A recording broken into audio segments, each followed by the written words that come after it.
Prepárate porque el momento de la enseñanza está por comenzar. Toma tu Biblia y tu libreta para tomar notas. Recuerda que en Adulam honramos la palabra de Dios, por lo que te invitamos a mantener una actitud de respeto. Muchas gracias.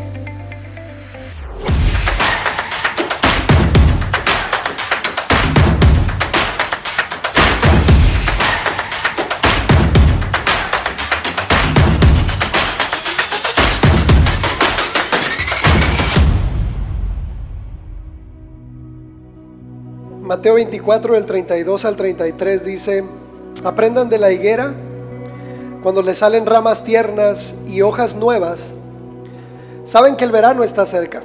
Así también, cuando vean todas estas cosas, sepan que Él está cerca, a las puertas. La sesión de hoy se llama Retoños y hace referencia en parte al hecho de que tú y yo somos esos retoños de una genealogía de Cristo de miles de años, de cientos de personas que han entregado su vida, de cientos de personas que han creído, de cientos de personas que no les ha importado perder su vida porque la fe se herede hasta llegar a nuestros días. El cristianismo empieza con Jesús. El cristianismo empieza el día que Jesús fue crucificado, porque sin relación era imposible que hubiese cristianismo. El cristianismo no es una religión y nunca lo ha sido. De hecho, la religión es uno de los peores enemigos del cristianismo verdadero, porque religión es querer meter a Dios en una caja, cuando Dios no puede ser definido, cuando Dios no puede ser controlado. Y Cristo tuvo que morir, porque antes de eso tú y yo no podíamos entrar en su presencia, no podíamos hablar con Él, no podíamos ni siquiera dirigirnos hacia Él. Solamente un grupo selecto de gente denominada santa podía hacerlo, y aún esas personas entraban solo una vez al año a la presencia de Dios. Por eso el día que Jesús muere, se rompe el velo como una señal de que ahora la humanidad entera es bienvenida a su presencia sin pagar. Que la humanidad entera es bienvenida a su presencia sin que seas digno, sin que seas bueno, sin que te hayas portado bien, solamente porque Él quiere tenerte cerca. Si había un precio que se debía pagar por estar cerca, Él lo pagó. Alguien me preguntaba ¿por qué creo en el cristianismo? ¿Por qué ser cristiano y no de cualquier otra religión? Si todas las religiones conducen a Dios, dicen. Te tengo una sorpresa. Todas las religiones del mundo son de obras. Todas es: haz esto, pórtate así, ve a este lugar, haz estos rituales. Y solamente el cristianismo se distingue por ser gratuito. No es de obras. Esta es una relación, y es una relación que a nosotros no nos ha costado. Me gusta algo de Jesús, que aunque me gusta de Él, no lo entiendo. Como líder sé que la prueba de que eres un buen líder es cuando tú no estás. Yo sé eso. Si quieres probar si alguien es un buen líder, es qué pasa en su ausencia. Y yo nunca he entendido por qué Jesús se fue. Porque sí, el cristianismo empieza cuando Jesús muere, pero Jesús confirma quién era Él cuando resucitó. Hay muchos movimientos que han empezado porque su héroe muere. Muchos movimientos sociales, religiosos empiezan porque el héroe murió. Pero en 2000 años no se ha contado otra historia como la de Cristo Jesús. Que sí, este movimiento empezó cuando Cristo murió, pero no hay ninguna otra historia que diga que su héroe resucitó. En la tumba de Mahoma, en la tumba de Buda, en la tumba de cualquier héroe, de cualquier buena persona, de cualquier persona que ha marcado la historia, ahí están sus restos. La tumba de Jesús está vacía. Él confirmó quién era cuando resucitó. Pero el detalle es este: ¿por qué se fue? ¿No hubiera sido más fácil que Él hubiera asumido todo el liderazgo de la iglesia? ¿No hubiera sido más fácil que Él hubiera dicho: yo soy el pastor principal, yo mando, yo dirijo, yo hago las cosas ahora? Porque claro que Jesús es nuestro sumo sacerdote. Pero ¿por qué se fue? ¿Por qué le dejó su iglesia a personas imperfectas? ¿Por qué le confió su plan eterno a 11 locos? ¿Por qué lo hizo? Y todavía Jesús se atreve a decir: les conviene que yo me vaya. Les conviene que yo me vaya. Y desde ese día, desde que Jesús ascendió a los cielos,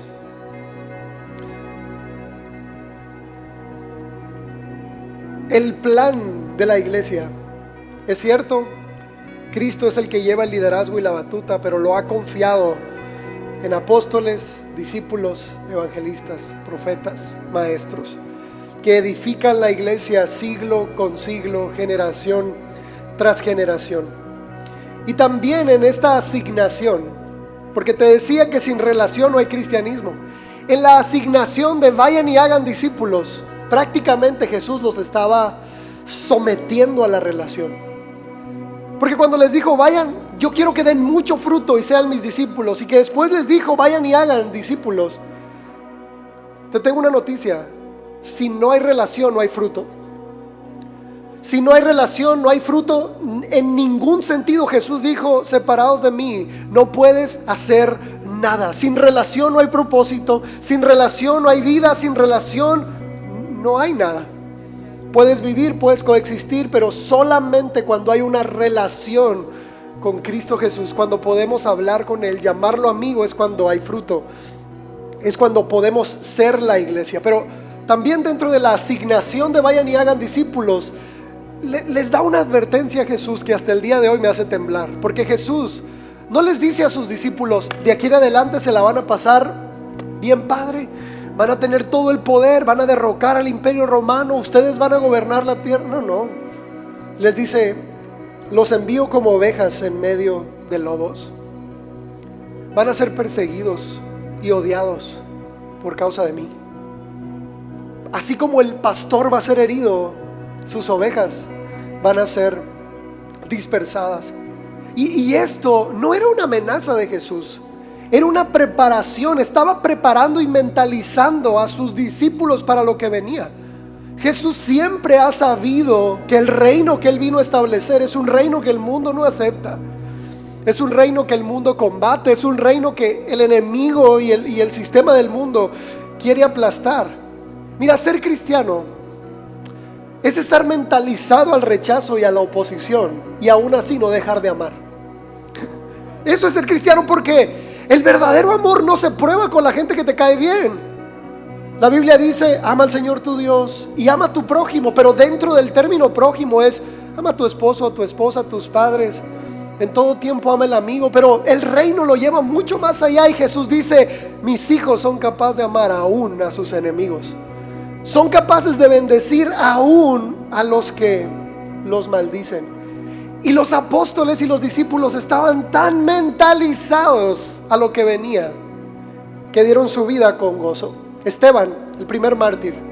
Este movimiento empieza con un sacrificio de Cristo Jesús, pero este movimiento se ha mantenido por el sacrificio de cientos de personas. El primer mártir fue Esteban. A él lo acusaron de seguir a Jesús y le dijeron: deja de hablar de Jesús, niega a Jesús. Y Esteban prefirió ser apedreado, y mientras era apedreado vio la gloria de Dios. Murió con una sonrisa. Mateo fue asesinado en Etiopía por una espada. Pedro lo quisieron crucificar y él dijo: no soy digno de morir como mi maestro. Crucifíquenme, está bien, pero crucifíquenme de cabeza. Marcos fue a Egipto a predicar, y después de ser arrastrado por caballos, murió. Santiago fue decapitado en Jerusalén, pero hay algo impresionante en la ejecución de Santiago. Mientras Santiago estaba siendo enjuiciado y estaba siendo llevado al lugar donde iba a ser ejecutado, empezó a glorificar a Dios y empezó a hablarle a su verdugo, a ese centurión romano que lo iba a decapitar. Empezó a hablarle de su fe. Y cuando llegaron al momento, aquel centurión romano dijo: me van a tener que decapitar a mí también. Porque si Santiago va a morir decapitado por seguir a Jesús, yo también quiero seguir a Jesús. ¿Y sabes qué pasó? Los dos murieron. Los dos dieron su vida. Bartolomé fue desollado con un látigo hasta morir. Lucas fue ahorcado en Grecia. Andrés, que también fue crucificado, él fue crucificado en una cruz en forma de X, no en la cruz como la que conocemos. Pero él dice unas palabras impresionantes antes de morir y dice: qué día tan feliz es este día. Era el día de su crucifixión. Y Andrés dice: ¿qué día tan feliz es este día? Dice: hoy voy a alcanzar a Cristo. Antes, cuando crucificaban a alguien, no era como el sacrificio de Jesús, que en pocas horas Jesús pierde la vida, porque ya estaba muy lastimado, muy herido, había sido mutilado. Jesús había pasado por una tortura horrible, por eso muere en cuestión de horas. Pero comúnmente alguien crucificado duraba días colgado de la cruz. Y Andrés fue ese caso. Andrés duró 2 días colgado de la cruz. ¿Qué hizo en esos 2 días? No se quejó, no maldijo. En 2 días predicó con todas sus fuerzas desde la cruz. No dejó de predicar. Tomás fue apuñalado en India con una lanza. Pablo fue torturado y luego decapitado por el emperador Nerón. Y tú te pudieras preguntar: ¿cómo soportaban esto? ¿Cómo aún soportaban el martirio con gozo? ¿Solamente porque Jesús les dijo: los van a odiar? ¿O solamente porque Jesús les dijo: los envío como ovejas en medio de lobos? No, había un fuego en su corazón. Se llama Espíritu Santo. Porque sí, el cristianismo empezó cuando Jesús murió, pero el banderazo de salida de la iglesia fue el día que el Espíritu Santo descendió del cielo y lo llenó a cada uno con su poder. Porque la iglesia no es iglesia sin el Espíritu Santo. Chicos, acomodar sillas, reunirnos el domingo, poner sonido y que se vea bonito, no necesitamos al Espíritu Santo para hacer eso. No necesitamos al Espíritu Santo para hacer eventos. Necesitamos al Espíritu Santo para hacer la iglesia, para cambiar el mundo, para en verdad cumplir el propósito. Esto es consecuencia nada más. Esto es una manera, esto es un medio, pero nunca ha sido el fin. Este no es nuestro sueño. Alguien me preguntaba: pastor, ¿tú sueñas con un auditorio? Y yo no. Yo sueño más con una generación encendida por el Espíritu Santo. Yo sueño más por una generación que lo da todo por amor a Cristo y por amor a su generación. Yo sueño más con personas que no tienen un templo, sino que son la iglesia y que ellos son el templo del Espíritu Santo. No me importa dónde nos reunamos, siempre y cuando donde sea que estemos, Cristo esté ahí en medio de nosotros. Después de que los apóstoles y discípulos dan su vida, empieza la historia de la iglesia primitiva. Y hay 3 personajes que eran discípulos de Juan. Juan fue discípulo de Jesús, y Policarpo, Ignacio y Papías fueron discípulos del apóstol Juan, que fue el más longevo. Sí, encarcelado, pero fue el que vivió más. Y tuvo estos 3 discípulos, Policarpo, Ignacio y Papías. Yo me imagino que fueron la primer generación de niños que nacieron en una cuna cristiana. Porque los 3, uno nació el 69 después de Cristo, el 67 y el 70. El cristianismo ya existía. Los apóstoles ya habían llenado el imperio romano con el mensaje de Cristo. Estos 3 muchachos habían nacido en una cuna cristiana. Policarpo se le acusó de herejía y lo quemaron vivo. Y antes de quemarlo vivo le dijeron: niega a Jesús, maldícelo. Y Policarpo contestó: por 86 años he servido a Jesús y Él solo me ha hecho el bien. ¿Cómo podría yo maldecirlo a Él si Él es todo para mí? Ignacio fue arrojado a las fieras en el Coliseo romano por predicar a Jesús. Y cuando estaba junto con personas que compartían su fe, porque en ese tiempo era el castigo arrojarlos al Coliseo romano para ser devorados por leones, por tigres, por fieras, sus compatriotas cristianos le preguntaban, porque Ignacio era un líder, Eran los pastores de ese tiempo y le dice: ¿cómo te sientes? ¿Qué tiene? ¿Qué hay en tu corazón? Ignacio contestó: espero los leones tengan mucha hambre hoy.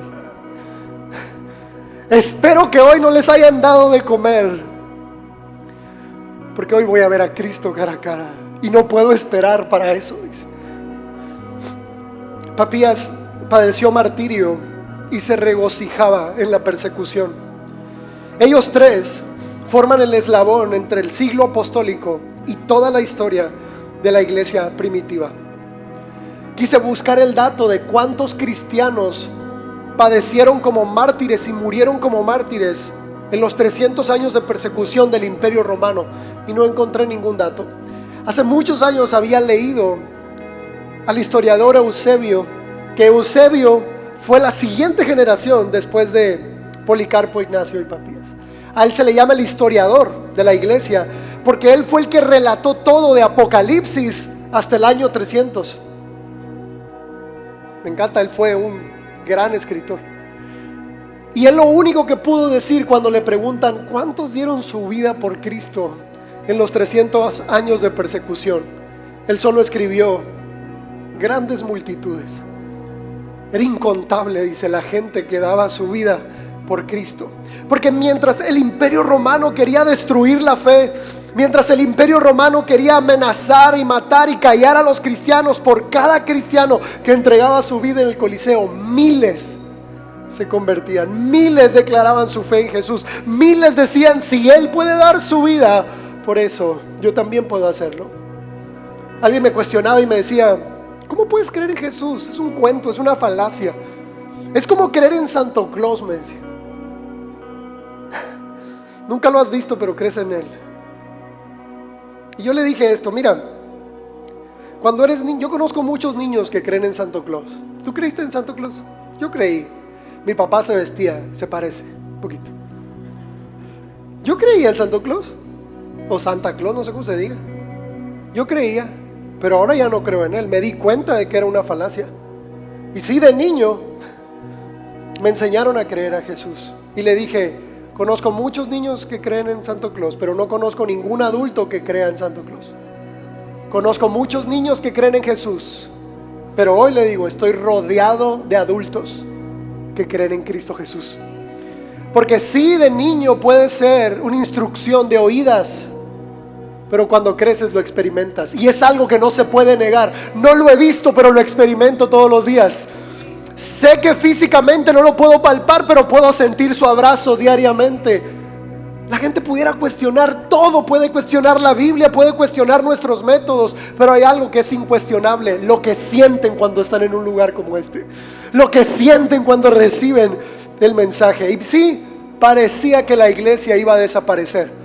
En el año 325, cuando fue abolida la persecución, cuando dijeron, el emperador Constantino dijo: ya no vamos a perseguir a los cristianos, se dieron cuenta que no había un rincón de todo el mundo conocido en esa época donde no se invocara el nombre de Cristo. Desde China hasta Rusia, toda Europa, África, no había un rincón en donde no se invocara el nombre de Cristo. Pero después de ahí vino una de las estrategias más terribles en contra de la iglesia. Hubo 1000 años de oscuridad para la iglesia. Lo que la persecución, la muerte, lo que el Imperio Romano no pudo destruir, la religiosidad lo intentó. En el año 325, el mismo emperador que abolió la persecución también dijo ahora que era una obligación para todos los ciudadanos del Imperio Romano ser cristianos, y cambió la verdadera conversión del corazón por cristianos nominales, por cristianos en una lista, por cristianos por ley, no por convicción. Y entramos en una etapa como iglesia de oscuridad, donde quisimos meter a Dios en una caja, donde quisimos meter a Dios en una institución, donde quisimos ponerle límites al Espíritu Santo, donde dijimos quién podía y quién no podía, quién era digno y quién no era digno, donde la gente no tenía acceso a la palabra de Dios. Y sí, yo creo que en esos 1000 años de oscuridad hubo personas llenas del Espíritu Santo, pero no se sabe de ellas. En verdad había oscuridad. Se cambió porque en este tiempo, de hecho la historia le llama el obscurantismo. Hubo una etapa donde en esta misma temporada la Santa Inquisición fue algo que perduró por mucho tiempo, que de santa no tiene nada. Las cruzadas, las cruzadas en los primeros siglos, los cristianos eran perseguidos por su fe. Y en este tiempo, en la Edad Media, en las cruzadas, ahora los cristianos perseguían a otros y los mataban si no creían en Jesús. Mira, la iglesia no fue instituida como una institución que obligue a las personas a vivir de determinada manera. No, la iglesia no está para eso.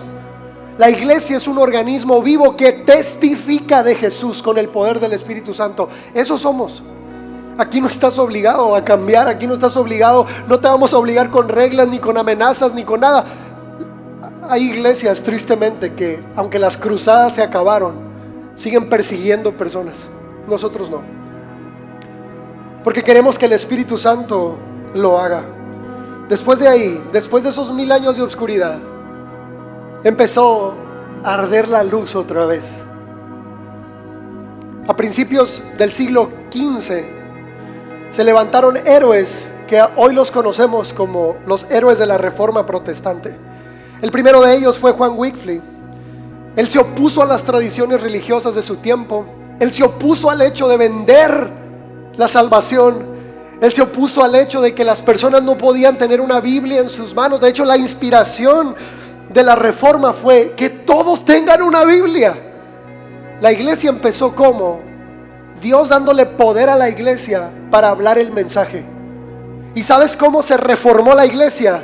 Con héroes que trajeron el mensaje que ya estaba escrito a las manos de todos. ¿Te das cuenta? Es lo mismo. Dios les cambia el idioma en el Pentecostés. Y en la Reforma, Juan Wycliffe, Juan Hus, William Tyndale y Martín Lutero traducen la Biblia a los idiomas de Europa y distribuyen sus traducciones en toda Europa. Juan Wycliffe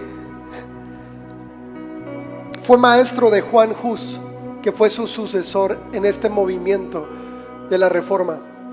Y Juan Hus se negó rotundamente a retractarse de sus ideas en contra de la religiosidad. Se retractó de negar a Jesús, se retractó de todo lo que había dicho y lo condenaron a la hoguera. Porque si en la etapa de los inicios de la iglesia el castigo eran las fieras del Imperio Romano, en la Edad Media el castigo era quemarte vivo.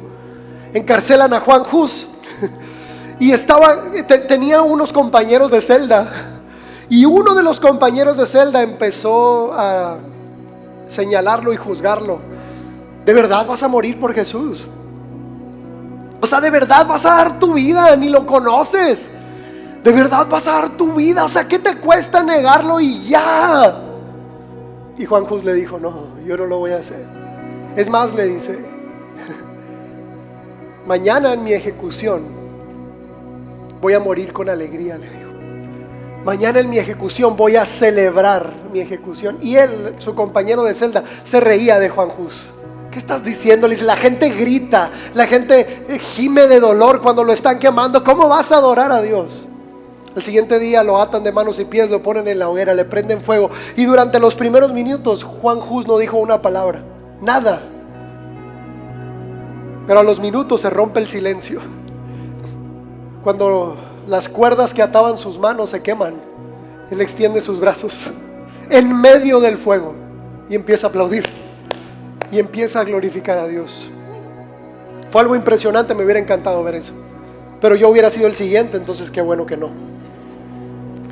William Tyndale traduce la Biblia del griego y el hebreo al inglés. Fue acusado de herejía y quemado también en una hoguera. Mientras moría quemado, lo único que hizo fue orar por Inglaterra y por el rey. Martín Lutero fue usado por Dios para desencadenar la Reforma Protestante, porque él, en la foto que ves, él es Martín Lutero. Escribió unas tesis en contra de la religiosidad y fue y las puso en uno de los templos más importante, las clavó en las puertas. Después de ahí, después de la Reforma, se levantan muchos movimientos. Y gracias a Dios por la Reforma protestante, porque somos resultado de esos valientes que dieron su vida. Pero en el movimiento moderno empieza con Juan Wesley en el año de 1700. Por influencia de los escritos de Lutero, Juan Wesley igual se levanta en contra de la religión establecida de su tiempo. Y en 1738 lo corrieron de la iglesia. Cualquier parecido con la realidad es mera coincidencia, ¿va? Pero todas las historias que lees han sido personas que prefirieron más el Espíritu Santo que una institución, que prefirieron más a su generación y el mover de Dios en su generación que cumplir con dogmas y con doctrinas y con estatutos de hombre. Juan Wesley revoluciona con un movimiento que se le denominó el movimiento de santidad. Cada movimiento de parte de Dios en la humanidad ha sido precedido por una generación que ora y lee la Biblia. Eso es todo, que ora y lee la Biblia. En el siglo XX, sin ponerse de acuerdo, sin saber qué estaba pasando, hubo 4 grupos de personas que se pusieron a buscar a Dios en todo el mundo, precisamente y específicamente en Australia, Corea del Sur, Estados Unidos e Inglaterra. Es en esos 4 puntos a principios del siglo XX, que eso ya es mucho más cercano a nuestra era. Y escucha esto: el 1 de enero de 1901 cayó por primera vez el Espíritu Santo en América, en el continente americano, en Topeka, Kansas, Estados Unidos. La primera vez, el 1 de enero de 1901. Paralelamente hubo un avivamiento en la ciudad de Gales, Inglaterra, obviamente liderado por Evan Roberts. Y él dice así: yo duré 10 años orando por un avivamiento. Y tú te puedes preguntar, ¿qué es un avivamiento? Te lo voy a describir. En Gales, las cárceles se cerraron porque ya no había delincuencia. Los bares se cerraron porque la gente ya no necesitaba eso. No había crimen. La policía y los juzgados se quedaron sin trabajo. Los servicios de adoración duraban 8 horas. Los juegos de fútbol se quedaron vacíos. ¿Y dónde se abarrotaba la gente? En la iglesia. ¿Quieres saber qué es un avivamiento? Eso es un avivamiento. Cuando la iglesia, fuera de todo concepto y fuera de todos los preceptos, en verdad trastoca su generación. En 5 meses, en Gales, se convirtieron 100,000 personas. ¿Estás escuchando eso? En 5 meses. ¿Cómo sucedió eso? Una generación que oraba, buscaba a Dios, conocía la palabra. Paralelamente a esto, porque te decía ahorita que hubo un mover de Dios, una búsqueda de Dios a principios del siglo XX, pero la visitación del Espíritu Santo no llegó inmediatamente. En Gales fue en 1905. Y algo pasó también en Los Ángeles. La primera vez que cayó el Espíritu Santo en Topeka, Kansas, ahí vivía un afroamericano que después vino a Los Ángeles a traer el mover de Dios. Pero lo hermoso es que Los Ángeles ha sido y es una muestra poblacional de todo el mundo. Ahí viven de todas las culturas, ahí viven de todas partes del mundo. Y en el mover de Azusa, a lo mejor has escuchado de él, se traspasaron todas las barreras culturales, se traspasaron todas las barreras de idioma. Una vez más, el día del Pentecostés, pero de otra manera. ¿Te das cuenta? Y la gente iba a ese granero, porque era un granero. Se sentaban en bancos de madera. Había paja, era un granero, y ahí se reunían y empezaron a orar y a buscar a Dios. Y el 9 de abril de 1906 cayó el Espíritu Santo sobre ellos. Y el primero en hablar en lenguas fue un niño afroamericano de 8 años. En un país donde el racismo en ese tiempo era muy fuerte. Pero lo que ocurrió fue que la gente venía de Los Ángeles. Obviamente de todas partes del mundo había ido a Los Ángeles. Y ahí en Los Ángeles recibían algo más poderoso que estabilidad económica. Y todos empezaron a volver a sus países a llevar la gloria de Dios. Y México no fue la excepción. Mexicanos habían huido de México en ese tiempo por la revolución, uno de los procesos más violentos que el país ha pasado, y habían ido a Estados Unidos, y casualmente, obviamente por la gracia de Dios, habían llegado a la calle Azusa, a este movimiento, y habían sido llenos del Espíritu Santo, y habían vuelto a México, habían vuelto a hablarle a sus familias de lo que Dios estaba haciendo. 1914 no era un buen año para nuestro país. La revolución estaba en su apogeo. Porfirio Díaz había sido exiliado y había dejado hecho pedazos el país. Y las cosas todavía no terminaban, porque el presidente todavía era uno de los presidentes más sanguinarios que ha tenido México, Victoriano Huerta. Las cosas no estaban bien en México, el panorama no era nada agradable. En verdad era el contexto menos propicio para que algo pasara. Pero el 1 de noviembre de 1914, 12 mexicanos entre la Sierra de Sonora y Chihuahua fueron llenos del Espíritu Santo y empezaron a hablar en otros idiomas, inspirados por el Espíritu Santo. Y ese movimiento se extendió por todo el norte de México. Y obviamente hoy sabemos que ha alcanzado México y Latinoamérica entero. Pero una vez más nos equivocamos, queriendo meter el mover de Dios en una caja, queriendo meter el mover de Dios en un sistema, queriendo meter el mover de Dios. Y por 60 años, aunque el mover de Dios siguió de cierta manera, no se había contado de otra experiencia que había ocurrido. Mis padres, ahora sí, ya eso sí lo escuché directamente de ellos. Me contaron que en el año 73 y 74, otra vez en el norte de México, entre Chihuahua, Sonora y Sinaloa, hubo un mover de Dios como el día del Pentecostés. Hubo un mover de Dios tan hermoso que en ese tiempo mi papá tenía 18 años y era un rebelde sin causa, como decimos, ¿no? Ahora le dirían cholo, en aquel tiempo era pachuco. Se peleaba con todo el mundo. Mi papá no tiene los dientes de enfrente, bueno, tiene una placa, pero no tiene dientes porque andaba mal. Y mis abuelos le dijeron: Samuel, ven por nosotros a la iglesia. Lo habían llevado de niño, pero llegó una etapa en la que él ya no quiso nada. Y dice mi papá que llegó a la iglesia y sin siquiera entrar, el Espíritu cayó sobre él. Y él lo dice así: el Espíritu me revolcó. Me dice, o sea, no es de que me tocó y ay, qué bueno. No, dice, me tiró al... O sea, era tanto el poder de Dios que había. Y no solo puedo contar el ejemplo de mi padre. Puedo contarte que en ese mismo año, en ese mismo avivamiento del 73 y 74, hubo una mujer que es la abuela de la pastora Miss, una mujer orgullosa y llena de tabúes religiosos y tantas cosas. Llega por invitación a esa iglesia y otra vez el Espíritu Santo la toca, la llena. Ella se enamora tanto de Jesús que cuando regresó a casa con su esposo le dijo: si tú no vas a seguir a Jesús, lo prefiero a él que a ti. Así que si tú no sigues a Jesús, te me vas de la casa. No estoy diciendo que esa sea la respuesta, mujeres. No, te me vas de la... Él le dijo que no y ella lo corrió porque ella prefería a Cristo que a su esposo. Crió sola a sus hijos. Obviamente fue una mujer guerrera y te puedo hablar de ella como abuela de mis. También me acuerdo mucho de mi abuela. Mi abuela tenía unos callos enormes en sus rodillas y su Biblia estaba totalmente deshojada.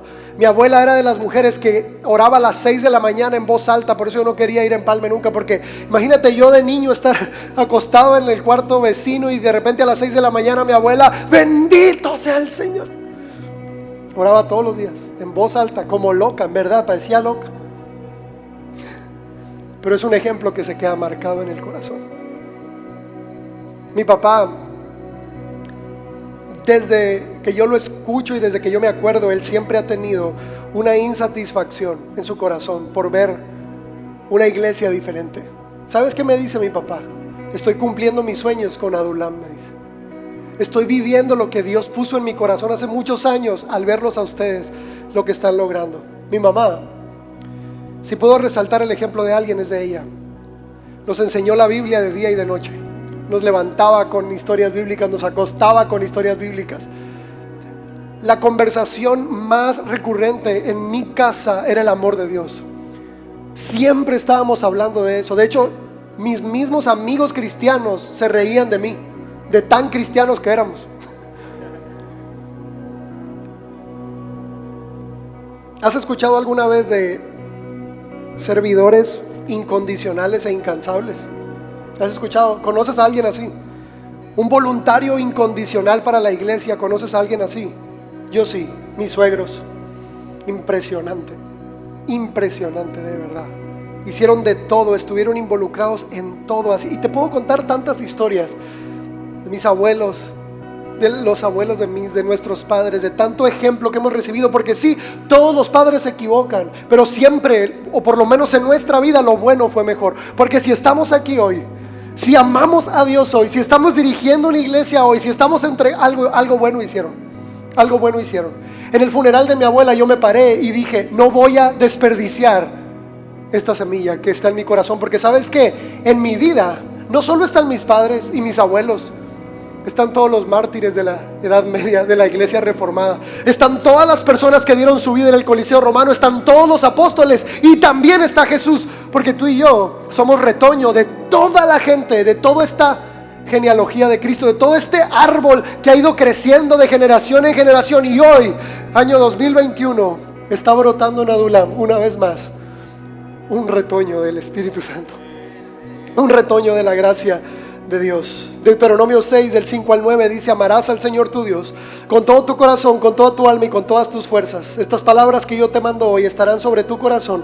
Las enseñarás diligentemente a tus hijos y hablarás de ellas cuando te sientes en tu casa, cuando andes por el camino, cuando te acuestes, cuando te levantes. Las atarás como una señal en tu mano y serán por insignia entre tus ojos.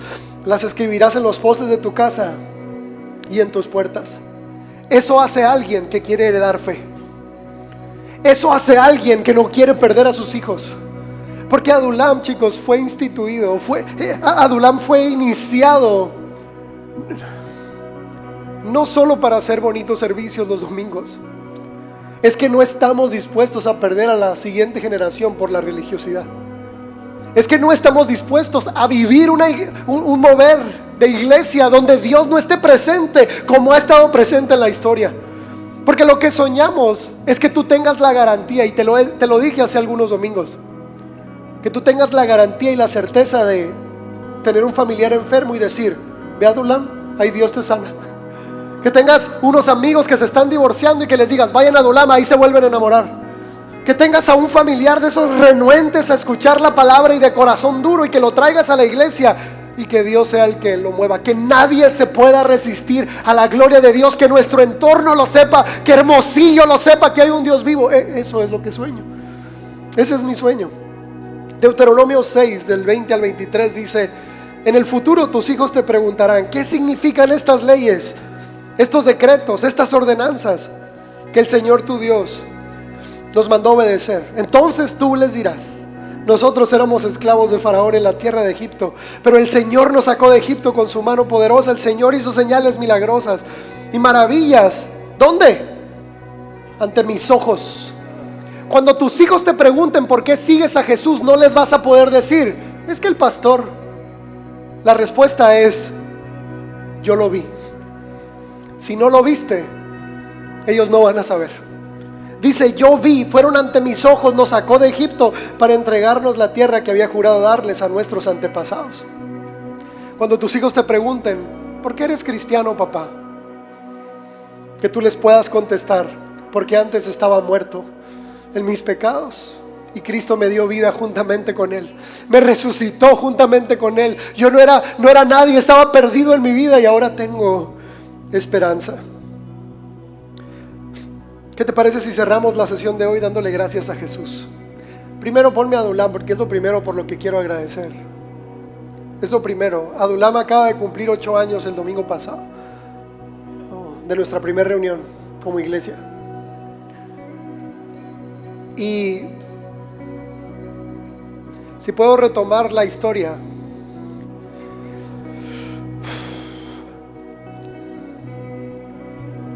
No importa de dónde nos hayan corrido o qué hayamos perdido. Todo lo vale cuando se trata de ver a mi generación llena del Espíritu Santo. Gracias, Jesús, porque diste tu vida, abriste el camino y hoy puedo hablar contigo y llamarte amigo.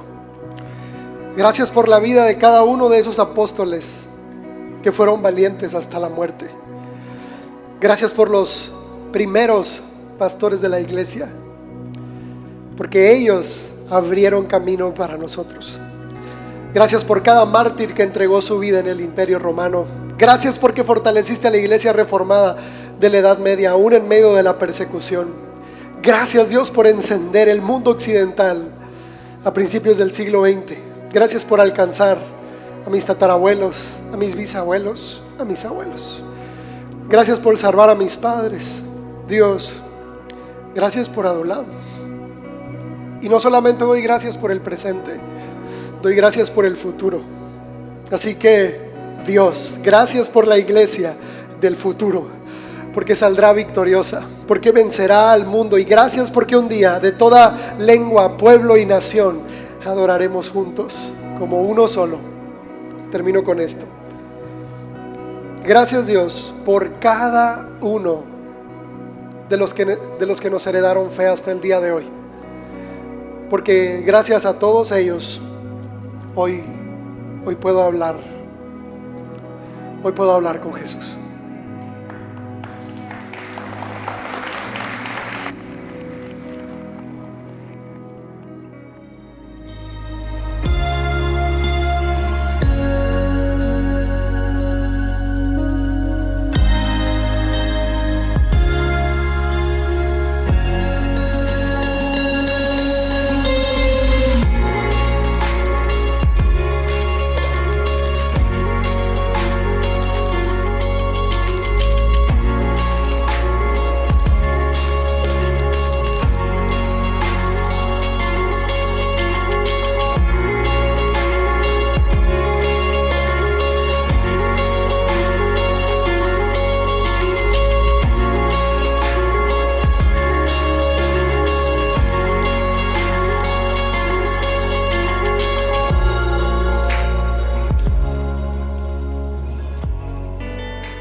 En Adulam, la generosidad es parte de nuestra cultura, así que en cualquier circunstancia seguimos siendo generosos. Primero, porque estamos agradecidos con Dios, con nuestros pastores y con la iglesia, y también porque estamos seguros de que Dios recompensa todo lo que damos. Durante esta temporada, tus aportaciones en efectivo han sido fundamentales para que Adulam siga avanzando. De martes a viernes, de 4 de la tarde a 8 de la noche, en las oficinas de Adulam, encontrarás un buzón para dejar tus donaciones en efectivo. Asimismo, con la información que aparece en tu pantalla, podrás hacer una transferencia desde tu aplicación móvil o un depósito en ventanilla de la sucursal bancaria de tu preferencia. Este tiempo de confinamiento nos ha permitido realizar adaptaciones en las formas de contribuir y solo nos queda decir: gracias por tu generosidad, por seguir invirtiendo en la eternidad de las personas.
sangre y sé, eres la fuerza de mi ser. Confío solo en tu poder. Si tengo a Cristo no puedo perder, porque eres